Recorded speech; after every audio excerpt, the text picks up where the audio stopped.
Mark Martin out in front of Dale Earnhardt Jr.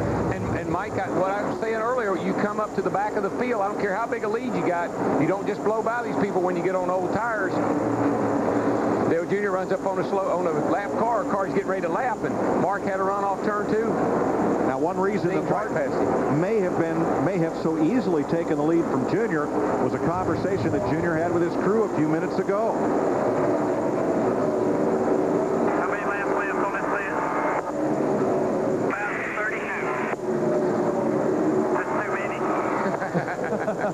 It's about 31 too many, right? He can already tell that's way too many. I need tires now. And there you see to the next pit stop on Junior, 15 laps, and that's not for fuel, that's for tires. But what happens here in these long green runs is if some of the leaders start coming to pit road, it don't matter what lap you're on, you can't be far behind them because you're going to give up so much time to them with them on fresh tires. And folks, the way you can see that is that with the difficulty that they're having lapping other cars. Yeah, it's just so hard. You know, the tires are worn out now, and you just don't have the maneuverability that you need to work your way around people. That's what happened to Junior. Dave Blaney just got around Kurt Busch. That was for 6th place. Joe Nemechek has moved up now into the top 5. Yeah, Nemechek just got by Blaney just a lap or 2 ago. But Blaney's having a great day, and so is Joe Nemechek. But, you know, we talked about comparing this place to Rockingham. Blaney had a great run at Rockingham a few weeks ago.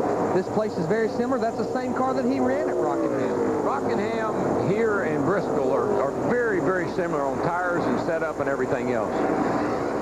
Tony Raines, who was involved in the lap 23 crash, has taken his car back to the garage. Joining Sterling Marlin, Jeff Burton, Jack Sprague, and Todd Bodine. Talk about cars coming to pit road. Ryan Newman in the 12 car, he's on pit road. And this is probably a routine stop. He's doing that short pitting. He's going to get advantage of those fresh tires. Hope it cycles through. He don't want to get caught by a caution flag. He'll make up that much time on the leader. What happens here, though, is when cars start to make their pit stops, now you got cars out there that are 2 seconds faster than the cars they're running against. And the closing rate is so fast, sometimes you have an accident here because the guy with the new tires runs up on a slow car and they get together. What do you know, Matt? Well, Darrell, that's the exact concern Tommy Baldwin Jr. has for his driver, Jimmy Spencer. In fact, he told spotter Eddie Trapp, start telling me when guys start peeling off the pit, we don't want to get stuck out there and lose too much track position on these older tires. Thanks, Matt. One of the fastest cars on the racetrack has been Michael Waltrip. He went past Dale Jarrett, past Ricky Craven, and you just saw him pass Jimmy Spencer. That moves Michael into the top 10. Yeah, it's almost like he's been saving his tires, maybe a little bit more than some of the other guys have, because he just all of a sudden started going by these guys. Greg Biffle in the 16 car, he's been in the top 15. He's on pit road along with Ward Burton, who just went a lap down. And Michael did come here and test a couple of weeks ago and said he loved his car in race trim. That is a backup car, though. He wrecked his primary car yesterday in practice. Now Mark Martin struggling to put Robbie Gordon down a lap. He doesn't want to go a lap down, and he's not going to give in to Mark. And you can hold the leader up here so badly. Robbie's having a Dave Marcus kind of race. Stayed out on the caution to lead a lap, pick up 5 bonus points, and now he is fighting like crazy to stay on the lead lap. As long as he wants to hold him up, I think he can, because it's just difficult. Mark will really have to be careful, because he's the leader of the race. You don't want to get wrecked by somebody that can't beat you. See if it works this time.